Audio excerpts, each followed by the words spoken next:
Assalamualaikum warahmatullahi wabarakatuh. Teman-teman, apa kabar? Terima kasih yang masih mau dengerin gue ngoceh. Ya mudah-mudahan ada manfaatnya. Beberapa waktu yang lalu kita sempat dihebohkan dengan berita, terutama di Asia dan khususnya di Indonesia itu kita sempat geger dengan rencana WhatsApp yang bilang mau menjual datanya ke Facebook. Nah, soal ini jadi banyak yang nanya nih ke gue, gimana nih? Aman nggak pakai WhatsApp? Apa kita ganti platform? Apa kita pindah ke Telegram? Nah, banyak pertanyaan yang kayak gitu. Eh dari isu yang beredar, sebenarnya gue curiga atau gue ragu dengan isu yang beredar saat ini yang bilang bahwa WhatsApp akan menjual data pribadi kita gitu ya, data pribadi kita ke Facebook. Kenapa gue curiga? Karena aneh aja kok WhatsApp mau menjual datanya ke Facebook. Padahal kan saat ini WhatsApp berada di bawahnya Facebook. Sejak tahun 2014 kalau nggak salah ya. Apa 2016 gitu, gue juga nggak begitu ingat bahwa WhatsApp itu udah diakuisisi oleh Facebook. Jadi buat apa WhatsApp menjual datanya ke Facebook gitu kan? Nah, yang menarik, banyak orang yang ketakutan ketika WhatsApp menerapkan kebijakan ini. Kalau gue lihat lagi ya historinya, histori dari beberapa aplikasi yang kita gunakan, terutama instant chat gitu ya. Di tahun sekitar 2009-2010 itu, kita itu lagi senang-senangnya menggunakan BlackBerry Messenger. Yang waktu itu BlackBerry sangat eksklusif memiliki satu aplikasi namanya BlackBerry Messenger dan itu hanya bisa digunakan di handphone BlackBerry. Nah, tapi handphone BlackBerry ini akhirnya Android melirik. Android melirik ini merupakan suatu peluang untuk berkembang lebih hebat, lebih baik gitu ya. Kalau kita tarik lagi lebih jauh, lebih mundur lagi ke belakang, dulu kan OS kita itu Nokia. Itu menggunakan basisnya kalau nggak salah Java gitu ya.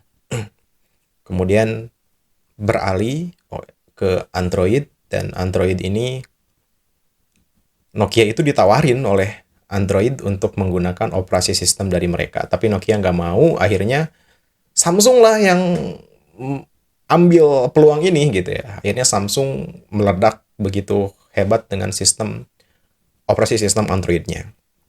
Akhirnya sistem Android ini digunakan oleh Samsung. Nah, tapi belum begitu berkembang lebih baik, lebih bagus gitu ya. Nah, kemudian BlackBerry nih.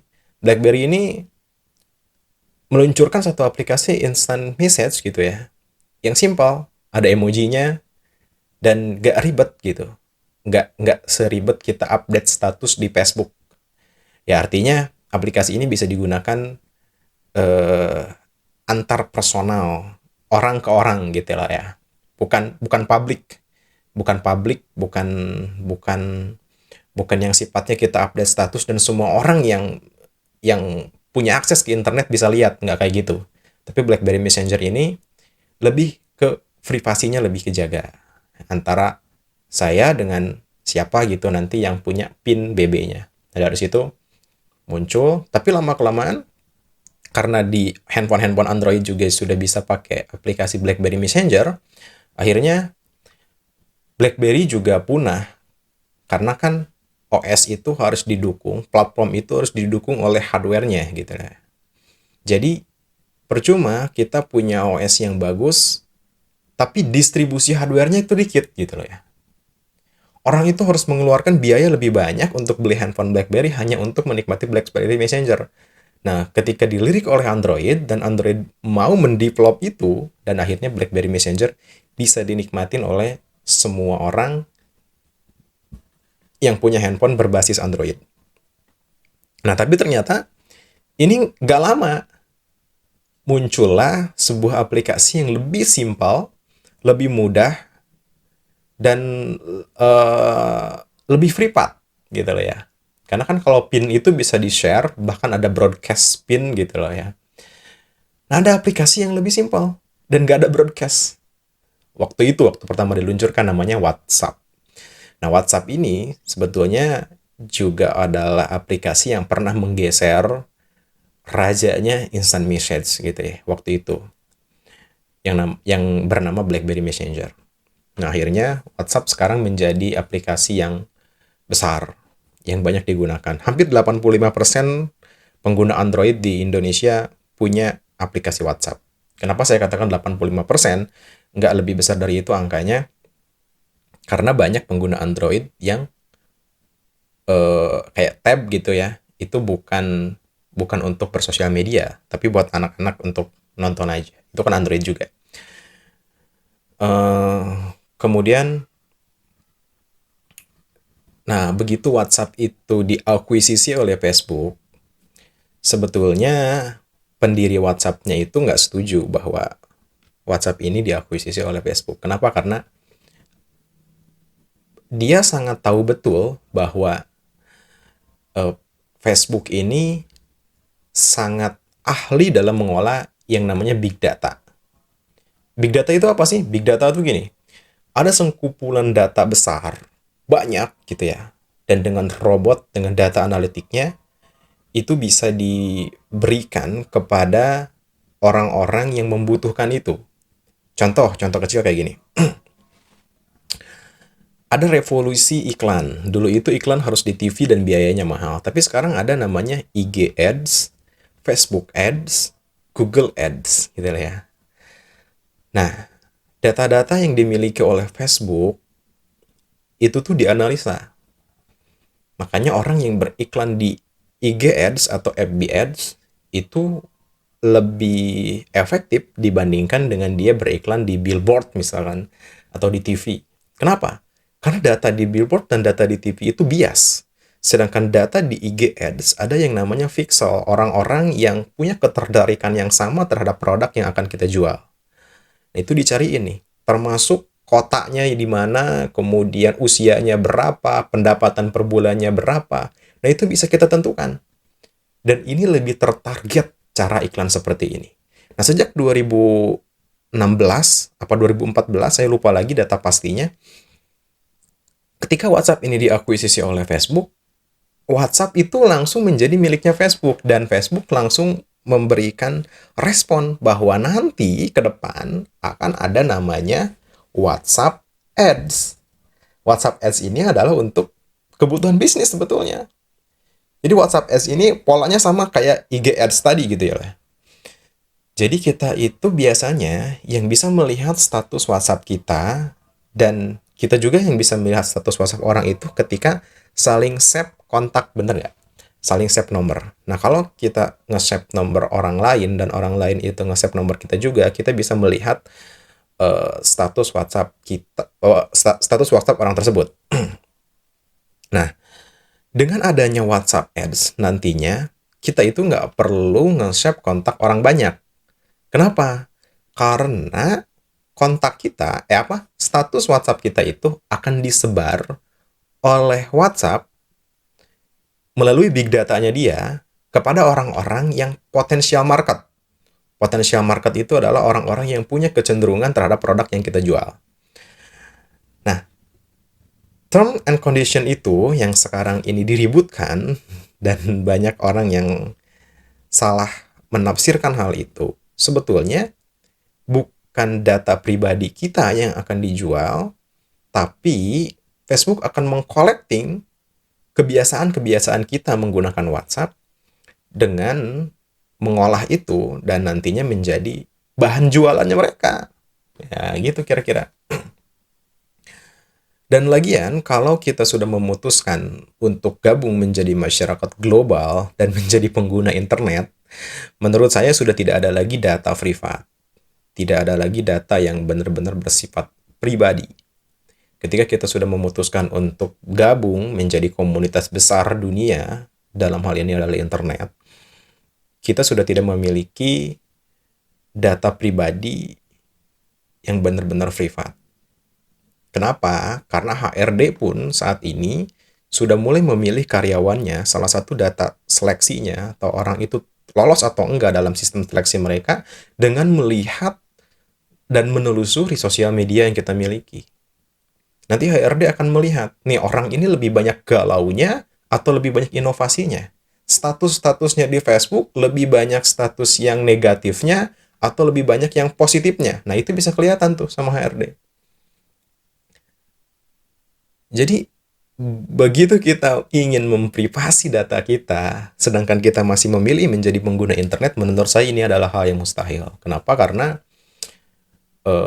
kebiasaan kita, kebiasaan menulis kita, itu akan selalu diproteksi oleh big data tersebut, termasuk Google. Google, bayangin ya, kita itu menggunakan platform Google tuh banyak sekali. Bahkan ada Google Drive ya, Google Drive sekalipun yang seolah-olah data itu hanya milik kita, Google itu bisa ngelihat data kita dan itu bisa di-share oleh mereka dari aplikasi Google Drive itu. Nah, tapi yang menarik dari cerita ini adalah ada aplikasi-aplikasi yang ingin menggeser WhatsApp sebagaimana dulu WhatsApp menggeser si BlackBerry Messenger. Jadi ada aplikasi ya kayak Telegram misalkan dan Signal. Nah, Signal lebih menarik lagi karena salah satu pendiri Signal itu adalah salah satu pendiri WhatsApp dulunya. Nanti kita cerita tentang Signal. Nah, yang paling santer, yang paling getol gitu ya, ingin menggeser posisi WhatsApp adalah Telegram. Dalam 1 minggu terakhir, Telegram itu mampu memperoleh unduhan lebih dari 25 juta unduhan. Dan ini keren.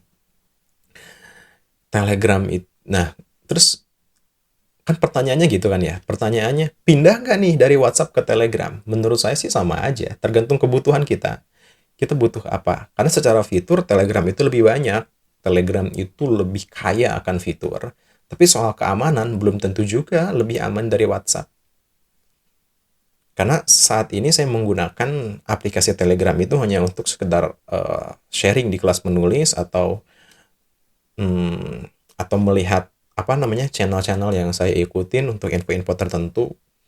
Dan memang di sana itu sebetulnya lebih rame, di Telegram itu lebih rame. Dan begitu isu ini dihembuskan dan WhatsApp seolah-olah salah strategi atau mungkin sengaja dia melakukan ini untuk melihat respon pasar itu kayak gimana gitu ya. Tapi informasi terakhir yang saya dapat bahwa ini akan dimundurkan. Nah, dalam tanda kutip dimundurkan itu bukan berarti WhatsApp juga mundur dengan kebijakan privasi yang barunya. Nah, saya pikir hal yang harus kita pahami adalah aplikasi itu terus berganti. Aplikasi itu hanyalah sebuah platform atau jalan atau wadah untuk kita mengekspresikan sesuatu. Jadi jangan heran kalau ada yang tumbuh dan ada yang tumbang. Jangan heran juga kalau ada yang ditinggalkan dan ada yang dipinang gitu lah ya.